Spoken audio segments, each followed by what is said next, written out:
Les Britanniques en ont-ils véritablement fini avec le prince Harry ? Depuis la diffusion de l'interview Vérité des époux de Sussex, dans laquelle ils ont notamment expliqué leur décision de quitter la famille royale, le prince Harry et Meghan Markle sont loin de faire l'unanimité. Boudés par les royaux, critiqués par les journalistes et rejetés par une partie des Britanniques, les parents d'Archie semblent en avoir définitivement terminé avec la famille royale. Mais les Anglais, eux, n'ont pas encore dit leur dernier mot. Selon un sondage d'opinion réalisé par Polsted Delta Poll auprès de 1590 adultes, la jeune génération espère encore que le prince Harry revienne un jour à Londres pour coiffer la couronne d'Angleterre. Alors qu'en 2022, Elisabeth II célébrera ses 70 ans de règne, la question de son successeur se pose chaque jour davantage.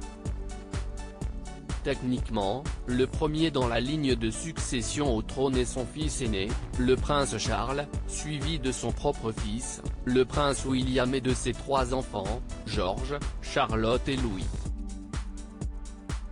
Le prince Harry, lui, n'est qu'à la 7e place de l'ordre de succession au trône.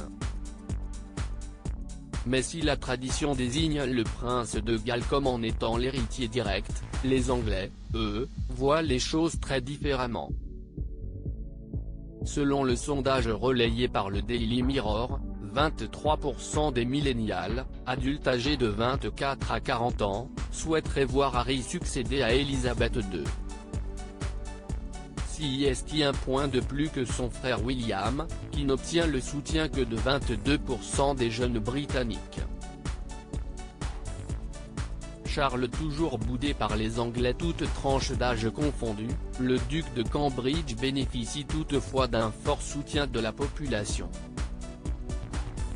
47% des Britanniques souhaiteraient en effet le voir accéder au trône directement après Elisabeth II, contre seulement 27% pour le prince Charles.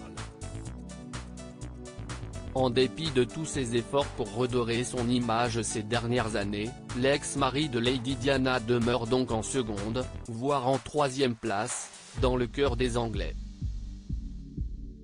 Un manque de popularité qui ne devrait toutefois pas l'empêcher d'accéder au trône, comme le souligne Graham Smith, PDG du groupe anti-monarchie Republic. Peu importe ce que disent les sondages, Charles deviendra roi. Mais ce sondage prouve que les gens n'accordent plus d'importance à l'hérédité, ils veulent avoir le choix, estime l'activiste.